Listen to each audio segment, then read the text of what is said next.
Okay, well, hello and welcome. As I said, we're here for a very special episode of Making a Killing, not only with Paul Massaro as always, but with the star of the moment, Casey Michel, whose first book will be published next week. So welcome to the show, Casey. Thanks so much, Nate. Long-time listener and also long-time co-host, but first-time author. Always wanted to come on. Yeah. So we're obviously really excited and really looking forward to diving into talking a bit about your book, which deals with so many of the issues that we have talked about previously on the podcast. But you bring it to a sort of another level with all your investigative work and the way that you sort of thread the narrative together. But we're gonna sort of look a bit more into that for our guests and hopefully prompt them to fork out and buy your book as well, because it is an absolute rip-roaring read.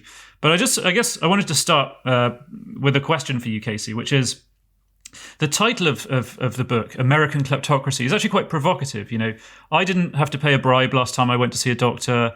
As far as I know, President Biden isn't stealing hundreds of millions of dollars from the Department of Transportation budget or whatever. We're not a kleptocracy, right? So why is the book called American Kleptocracy? Yeah, that's a great question, Nate. I mean, you're exactly right. When we're talking about, as we've done on so many of these episodes and so many other talks, other conversations, other interviews, when we're talking about kleptocracy or kleptocratic regimes, the U.S. is certainly not meant to be included as it pertains to the discussions of, the formations of, the structures of the regimes that we discuss, the Russias of the world, the Chinas of the world, the Kazakhstans of the world, the Angolas under the Dos Santos regime of the world, and on and on and on. The U.S. is still a free and fair and fully functioning democracy. We have our issues, and certainly we'll be working through those for years to come. But by no means is this book an argument that the government of the United States fits the technical or broader theoretical definitions of kleptocracy. However,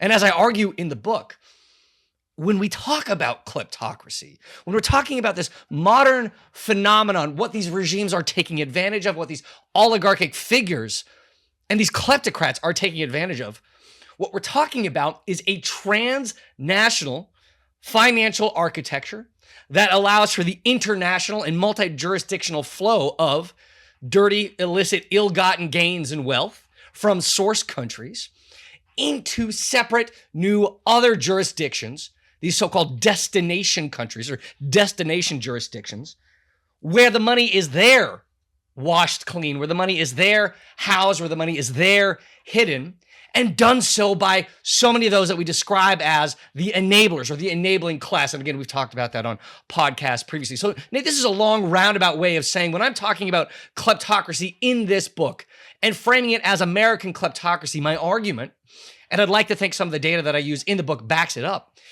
illustrates that the U.S., while it is not a kleptocratic regime itself, has nonetheless, and to all of our detriment, transformed into one of, if not the go-to destinations for that kleptocratic wealth. I mean, the subtitle really gets to it. It's how the U.S. created this money laundering scheme. Again, as I describe it, the greatest money laundering scheme in history. And we can go through some of the details of how exactly that happened, the kind of tension that exists within that transformation, while the U.S. does remain the leader of anti-corruption and counter-kleptocracy efforts. So again, all of which is to say, I'm not arguing that the U.S. is a kleptocracy. Never would I do that. And certainly that does not happen in the book. What I am arguing is that there are a number of industries, there are a number of loopholes and exemptions, and there are a number of enabling figures and classes of professionals that have transformed the U.S. into one of the go-to destinations for all kinds of transnational and kleptocratic money laundering needs. This is like a sprawling, as our listeners well know, this is just like a sprawling problem, a sprawling issue. And I think what your book does really well is sort of tie in the sort of maybe what on their own might be fairly sort of tedious sort of regulatory developments that took place in the States over the past century or so and in the Congress, with a very sort of colorful narrative relating to two fairly well-known kleptocrats. So I guess to pick on them first, how did you choose the figures of Ihor Kolomoisky and Theodore and Obiang to illustrate this problem of Americanized kleptocracy? Well, I will say, Nate, in some ways I feel like those two kind of chose me, right?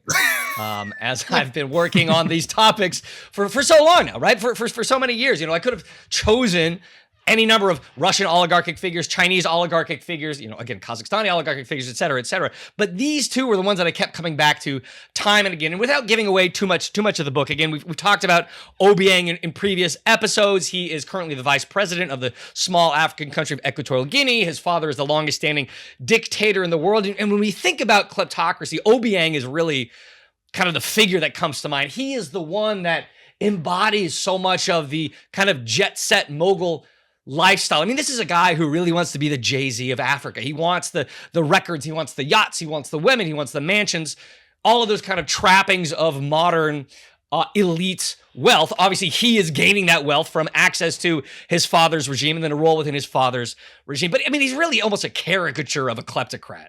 Another federal investigator described him as the poster child of kleptocracy, and he really is. I mean, this is a guy who is just obsessed with his image and obsessed with feeling like and living like a celebrity. And as we know, befriending so many American celebrities as well. But beyond that, he's also been the subject of so many high-profile investigations, asset seizures that give us this really unparalleled look into how kleptocratic networks operate. So that's really, when we think of kleptocracy in the 21st century, we think of Obiang.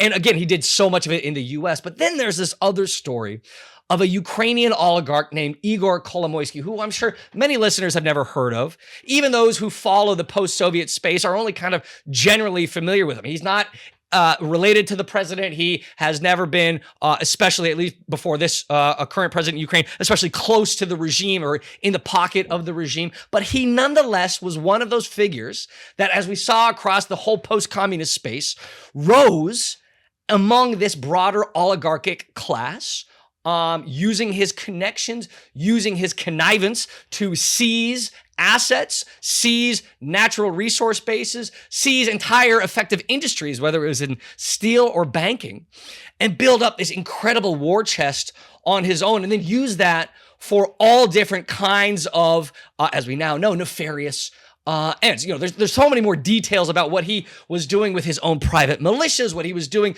with in the aftermath of Ukraine's 2014 revolution that I don't want to spoil from the book, but suffice it to say, as we now know, or certainly has been alleged by Ukrainian investigators and the Department of Justice here in the US, so much of his wealth was not from any kind of entrepreneurial or pro-job growth, machinations or investments.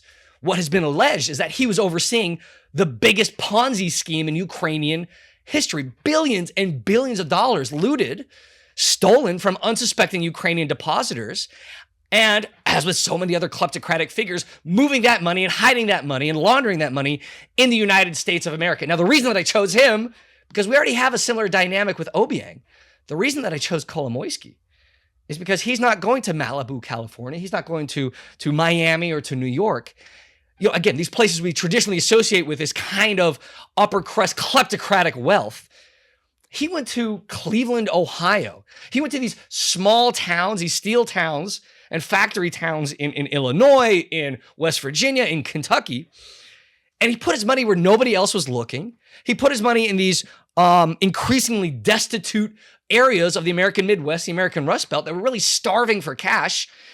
And all of a sudden, here's Kolomoisky's money. Here's his network talking about how the jobs are going to come back. There's going to be revitalization. Don't look too far into the sources of the funds. There's no reason for them to look too far because, again, these are the loopholes and the exemptions that we can go into more detail about. But what we now know is they invested hundreds and hundreds of millions of dollars in Cleveland, became the biggest real estate landlord there in these small towns that didn't have any other investments coming in. And these investments have effectively gone to rot since then. They've fallen apart. Workers have been laid off. There have been environmental degradation here in the U.S., poisoned rivers, all that.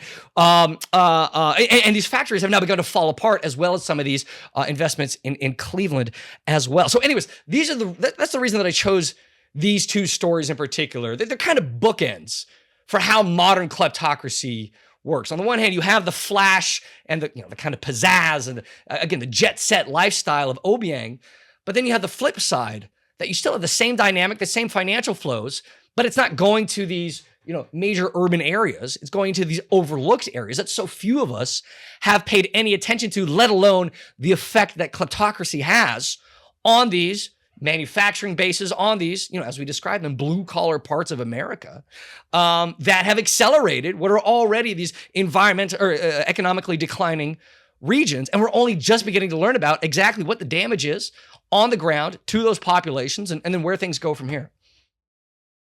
So Casey, Paul? Yeah, I should say we may lose Paul at any point because he's in Congress at the moment and things tend to sort of kick off there. So Paul, if you wanted to jump in now while we still have you. Sure. If you had any thoughts for Casey. I think that's a wonderful look and summary of the book. And I just kind of want to say, congratulations, Casey, because the book is fantastic. One of the things we often struggle with, I think, in this space, because it's technical and it's money laundering and it's cash and it's economics and it's all the things that put you to sleep, right? I mean, it's all the things that usually foreign policy people don't want to do. You've made it so entertaining and so exciting and so accessible, and so the narrative is so wonderful.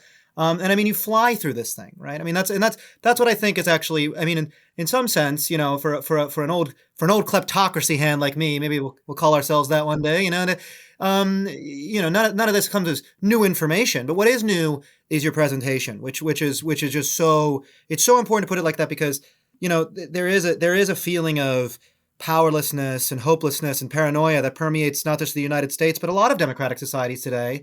And it's hard for them to put their finger on. And what it is kleptocracy. What it is the forces around the world that are engaging in this behind the scenes malfeasance, that are hollowing out our political systems, our downtowns, our factories, that are destroying lives in this pernicious, slow, corrosive way. That's very hard to see sometimes. But again, you lay it out exceptionally well, and I think that's in one, for me, the most powerful reason to read your book. I also think it's what makes it what makes it such an important contribution to the sort of literature, to the works, the journalistic works, and whatever else out there on this, is precisely that any constituent who's never heard of kleptocracy in their whole life can pick this up and get into it, which is just wonderful. Now, I had the honor of being on the epigraph of your book. Very, very, very. Paul, if I can interject just momentarily, I deeply appreciate everything you're saying, and I do want to highlight that for how, in certain ways, depressing so much of this material can be. I do promise there are some fun stories in the book itself, but I do want to say that, Paul, to your point, the tone for the book is set at the very beginning, for my book is set at the very beginning by a certain quote. I'll just read this really quickly. It's on the very first page. And again, I'll just read it right here. It goes something like this: "The Cold War is over. The gangsters won." Which I think, again, we're coming up against the 30th anniversary of the Soviet dissolution. We're looking back on this entire period, and to reframe it and understand that the aftermath of the Soviet dissolution led to this rise of these mafiosi, Yes. these mafia states, these kleptocratic figures. I guess I should say who that quote is by. That's by a gentleman named Paul Massaro. Nate, I'm sorry that you didn't get the opening quote in this one, although I do promise Nate is mentioned on a few pages toward the end as reasons for optimism. Yeah, my advanced copy, I was delighted you mentioned me at the back, and as someone you can enjoy talking about both kleptocracy and bird watching. Oh, absolutely. Well, you're in both the acknowledgments and the book itself. Absolutely. Even prouder of the bird watching, really. Oh, no, yeah, very thrilled much so. about I mean, that. migration season is coming to an end right now, but there's always spring of next year. So, Paul, sorry, I interrupted you. Yeah, no. It's so the question I have for you is really about that. So when I look at this book and I look at what you've written, and I mean, it really is my own interest too. I mean, really, it's the story of how the end of history failed in one way. It's a story about the end of the Cold War in the last 30 years, and why democracy has not triumphed in the way that we thought it would. In fact, it's very much on the defensive now. If you're me, but really, I mean, if you're any American, to me, the most burning question for you should be, why hasn't democracy triumphed? We were promised if we defeated communism, democracy would triumph, and it didn't. And in fact, we seem to have a rise of dictators like we've never seen. Really, since the USSR, maybe even more dangerous than the USSR. So I guess if you could put that in that context, so not just the story, but what.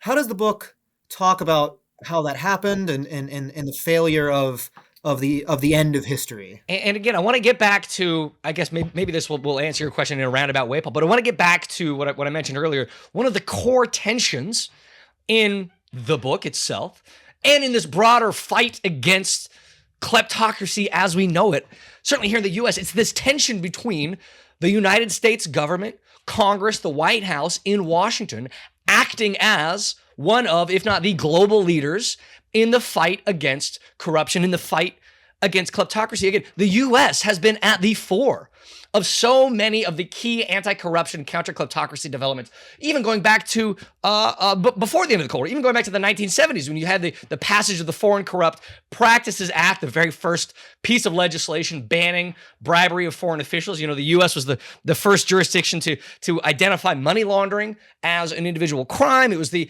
had the Patriot Act in 2001, which effectively cleaned up the American banking sector and set the bar for what anti-money laundering looks like in the banking sector. The U.S. was even the first one to have a dedicated task force to seizing the assets of kleptocrats and kleptocracy writ large. Again, so often ending up right here in the U.S., and that's happening federally. But then you have all these kind of subterranean, non-federal elements that are taking place and transformations that are taking place as well. You have the transformations in the states, in places like Delaware, Wyoming, Nevada, and South Dakota, that because of their own sovereignty, their own sovereign abilities, can set up these own kind of miniaturized offshoring empires of their own, whether it comes to shell companies, whether it comes to trusts, certainly as we saw just last month with the Pandora Papers shining brand new light on how South Dakota has transformed into this kind of Caymans of the prairie.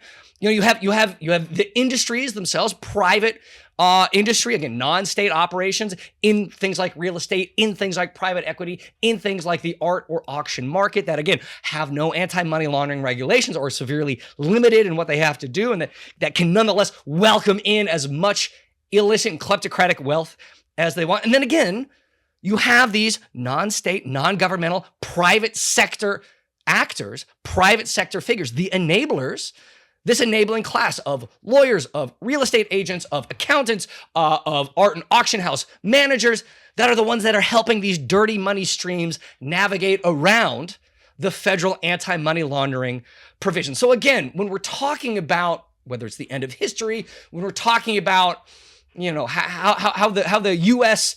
snatched defeat out of the jaws of victory, right? Yes. After the end of the Cold War, 30 years is yes. Is the kind of almost the perfect amount of time to look back at understanding that initial period in the early 1990s. Certainly the sense of hope, the sense of well-being, the sense of optimism that pervaded, and understandably so. I mean, I'm not begrudging any of that optimism from that period, while simultaneously being able to locate where the seeds of this kleptocratic development then came, where it was buried, how it first emerged, and what those policies, what those figures, what those industries looked like. I mean, yes, hindsight is 2020, but certainly in putting this book together, I mean, it is as clear as day where this emerged, how it emerged, why it emerged. None of this is necessarily inevitable, but certainly looking at some of these dynamics, you can't help but come away with a sense of inevitability and just pure chagrin and regret that more lessons weren't learned, more, frankly, courage wasn't taken to push back against some of these enabling classes, these states, these policies, these loopholes, to make sure that we never ended up in a place like we did. And yet here we are. We know it needs to be done. I mean, Paul, the reason we only have you for a little bit is because you've been working to the bone in Congress with hearings, with legislation, with conversations about next steps. And you're having, frankly, as busy of a week as I am, which is saying something. It's 30 years on. We're only now beginning to address it. But thankfully, without spoiling too much of the book, there is some optimism about where we're going next, about the next 30 years of this broader post-Cold War period that we're living through. Casey, I wonder, that's a perfectly good question for Paul, and we are so used to talking about kleptocracy and the end of history as starting sort of at the end of the Cold War.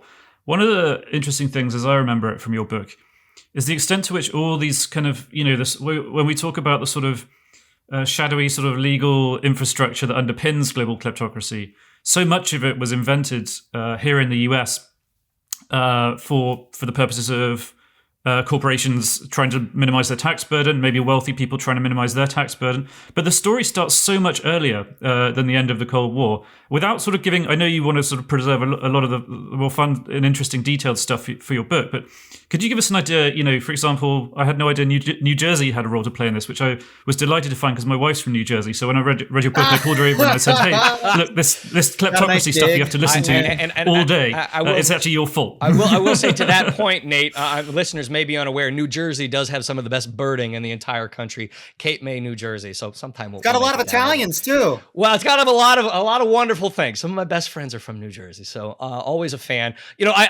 Sure. I mean, this is one of the earliest chapters of the book, so I don't necessarily think I'm giving that much away. But you're exactly right, Nate. So many of these, this kind of flowering and explosion of kleptocracy in the last few decades, certainly that has been confined to a number of developments. The ease of financial transference that globalization brought with us. It's just a click of a mouse away. These systems have grown and perfected themselves, et cetera, et cetera. But you're exactly right that I didn't know going into this book, researching this book, and then obviously putting this book together that certain elements of this, especially on the kind of corporate shell company and anonymous corporate structure side, this isn't something we only saw emerge in the early 1990s or through the 2000s.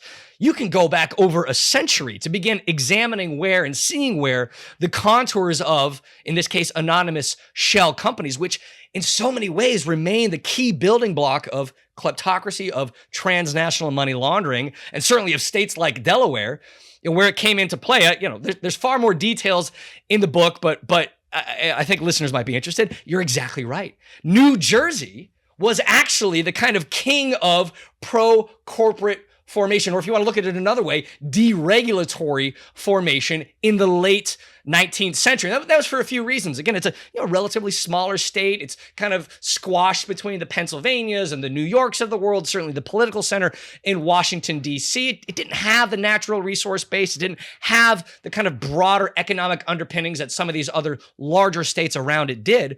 But what it did have, and this is the same dynamic we have seen in Delaware and Wyoming and South Dakota, what it did have is control over how to create a financial architecture within the state. It has the sovereign right to do this. Washington won't do anything about it. It has the sovereign right to create as much ease of access to shell companies, corporate formation, corporate protections, corporate secrecy as any other state.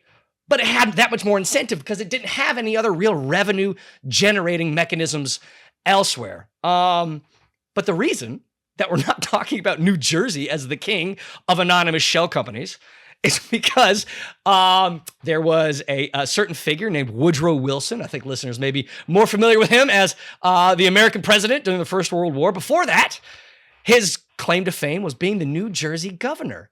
And he didn't like the transformation that was taking place. He didn't like the fact that anybody could come to New Jersey without even stepping foot in the state and set up whatever kind of company they would like with whatever protections they would like. And he actually led reformations in the state that cleaned up that entire sector. Now, this is not a particularly unique dynamic to New Jersey or to the U.S., but what we saw happen is as soon as New Jersey cleaned up, there was another state that was just lying there in waiting for this fire hose of corporate funds to find a new home. There was a writer from the era that compared it to a Klondike gold rush. The Klondike gold rush, all kinds of money out of Alaska from the period.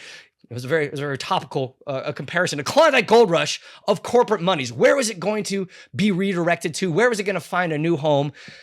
There was Delaware. It was the same dynamic, a smaller state, not many natural resources, not much economic base, but Delaware took advantage of Wilson's reforms, and we have had a century now of Delaware being the corporate leader, the leader in pro-corporate secrecy, pro-corporate protections, and as we now know, the anonymity and the shell company formation structures that these kleptocratic figures, these arms traffickers, narco traffickers, oligarchs, anti-American figures all around the world come to and rely on, taking advantage of those corporate reforms. These were never meant to be attracting Russian oligarchs or Chinese oligarchs or the Iranian regime, et cetera.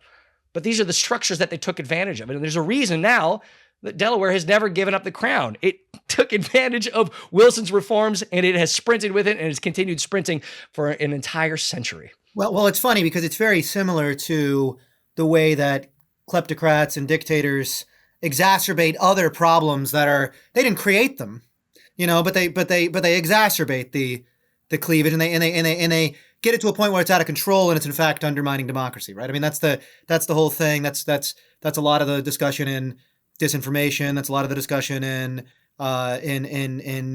even some election interference type stuff. I mean, there's so many different ways in which this is happening. That's kind of the MO of our adversaries these days. I mean, it's really interesting you specifically point out the kind of like federalism aspect to this, because that in a lot of ways is kind of the issue we constantly run into, right? I mean, it's like the federal government has only just banned anonymous shell companies, and we're still awaiting the rule. I mean, we're so far behind so many others.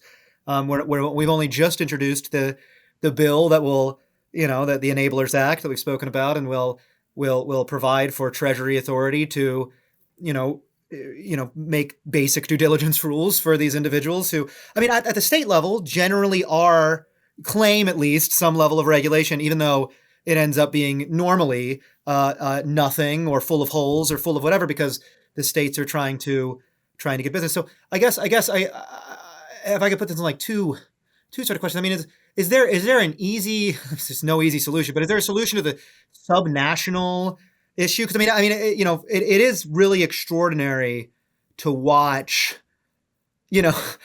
American national security be undermined in Bismarck, South Dakota, right? I mean, it is kind of an unbelievable thing to even consider. And it's an ironic thing, right?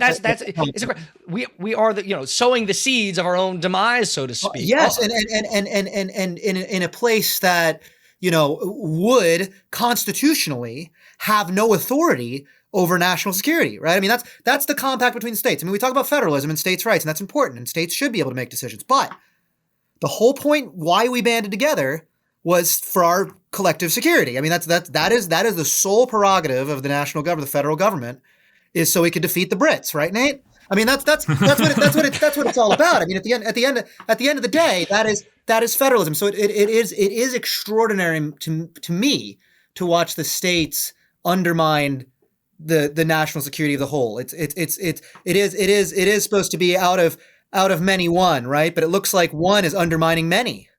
Just quickly though, just Casey, because you obviously have wrote a reply there, but just as you poked me, Paul, I'm going to sort of come up with a sort of devil's advocate thing. The other point of the states banding together under a federal system was to act as sort of laboratories for democracy, right? The ideas that could be tested out in the states might then be adopted on the federal level, or if they didn't need to be, they could copy by other states, and that was kind of one of the ideas behind American sort of federalism. I mean, and I guess what we're looking at here is a case where, yes, there are laboratories of democracy, but sometimes, of course, experiments go wrong. And one of the wonderful things about the American system is that there is a federal government to step in and correct these things. And we are kind of seeing that, maybe not as soon or as quickly as we would have liked that, but they have banned anonymous shell companies.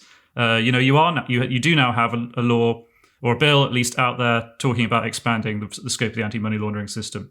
So one of the things I liked, Casey, about your book was also that there is a bit of optimism, particularly towards the end. But what are your, how do you feel about that? Do you feel in the sort of like arc of history the US is like, is there a sort of like irredeemably sliding because of all this stuff, or do you feel like this is just a kind of like, yes, it's not great, but ultimately we are sort of self-correcting in the way that I described? Yeah, Nate, that's a great question. I'll get to Paul's here first, because I think, Paul, this notion of this idea of federalism certainly has been kind of battered and bruised over the last few decades as we see increasing consolidation of federal power and federal rights over the kind of again not only sovereign rights, and that's I don't know, maybe a separate discussion. That's obviously a far greater issue in terms of the totality of issues encompassed as it pertains to counter kleptocracy. I mean, the verdict is clear. The states will not clean up themselves. They will not stop. They have no incentive to whatsoever. And again, the book goes into far more details about what those incentive structures actually look like. And the same can and should be said about the industries themselves that have been taking advantage, that have been acting as enablers for these kleptocratic networks. Self-policing, self-regulation is an oxymoron when it comes to these industries, when it comes to these figures and these businesses that are increasingly relying on kleptocratic funds to buoy themselves and to increase their own revenue intake. So I think at the end of the day, there is a very clear scope for or direction of where the answers have to come from, and that's the federal government. And that's not to say that was the first possible answer. That's not to say that that should be the first response, but that's certainly where we are now, because there is no reason to think the states or the industries will end this or will clean this up themselves. Hopefully that answered the question, Paul. No, I did. Yeah, Nate, I'm so happy you brought up that phrase, laboratories of democracy. There was a great paper last year, maybe 2 years ago, from a scholar at Stanford University, a gentleman named Bryce Tuttle, who's one of the leading scholarly counter-kleptocracy voices. Happy to cite him in the book. And as memory serves, the title of the paper is Laboratories Not of Democracy, but Laboratories of Secrecy. And his paper goes through, and again, I relied on it for part of the section detailing the transformation of the shell company industry in the U.S., how it is that states like Delaware perfected the art of the anonymous shell company. Again, experimenting, reforming, playing around with different kind of regulatory structures that would allow Delaware to remain at the head of the pack. Because, again, Delaware is only one state of 50. There are other states that are challenging Delaware's crown, states like Nevada, states like Wyoming. That, again, the political science term is race to the bottom. But I just love this idea that these are, this notion of the states as a laboratory of democracy has really been perverted in a certain way. There are other areas where we see similar dynamics, but as it pertains to shell companies and pro-offshoring industries, it really has become this kind of laboratory of secrecy over and over and over again. I will say, Nate, the short answer is yes. I am ultimately optimistic. Maybe that optimism is misplaced. Maybe it has no grounding in fact or basis. Maybe it's just because I've had too much coffee in me. I don't know what it is, but it's still, who knows? Maybe it's because I spend so much time with you guys and we're all kind of, well, I don't know. We're equal parts cynical and optimistic. So I won't go down that route, but absolutely. In just the last 2 years alone in the US, we have seen unprecedented momentum, unprecedented legislation, unprecedented efforts at first recognizing the issue, but beyond that, doing something about it. I don't mean to toot our own horn, but the fact that the Kleptocracy Initiative exists is reason enough itself for some form of optimism. But you combine that with the increasing governmental understanding of the problem, understanding of what needs to be done, the increasing transnational conversations happening between civil society activists, between those of us in the kind of think tank or academic world, as well as officials. Even take something like the Counter Kleptocracy Caucus. I can't remember who was involved in the formation of that exactly. I think he has one of the opening quotes in my book, actually. I'll have to take a look later. But the fact that something like that exists. Now, again, this is all to be seen. This is all to be determined, where things go, what happens next. But, we are driving our own fate. We are now steering at least part of the conversation. And unlike the early 1990s, when we did see the dissolution of the Soviet Union, and when you can trace so much of these kleptocratic developments too, there is now a chorus in Washington and elsewhere highlighting these issues, forcing others to address and stare at these issues. And then beyond that, recognizing the damage not just to the source countries themselves and these flagging democracy movements elsewhere, these quote unquote transitioning democracies that only ended up transitioning into dictatorship, but the kind of results on the ground here in the US to American communities, cities, polities, states, industries, etc. I mean, all of it together, yes, it gives me reason for tempered and cautious optimism, but optimism nonetheless. So Casey, I, of course, share your optimism. That's why I do this job. History is made by the optimists. You have to believe you can do something in order to do it. But I'll share, and I may have on this podcast before. I don't know. I with you boys sometime. But I made a dig at the Brits today, so I'll say something nice, and that's my favorite quote about optimism in America is attributed to Churchill, like many things. But it is you can always trust the Americans to do the right thing after they've tried everything else. And I think in this situation we have successfully tried everything else. So it's about time we just solve this problem. And I will say to that point, I mean, Paul, you're exactly right. We can pick any case study or example you want of that. But the reality is this can't be and won't be cleaned up or ended or fixed without the Americans, without the U.S., and specifically without U.S. leadership. It doesn't need to be sole leadership. It can certainly, and should be done in a broadly allied manner with democracies elsewhere, with other Western jurisdictions. But you can't have the successful counter-kleptocracy movement without the American example, the American movement, and in many ways, the American leadership. It is absolutely a necessity in this space. Again, ironically enough, given that I wrote a book all about how the U.S. is transformed into a destination country for so much of this illicit wealth. So let me ask you one more thing before I run, because I do have to run. But I want to ask, because to me, we think about end state kleptocracy. I mean, where's end state counter kleptocracy?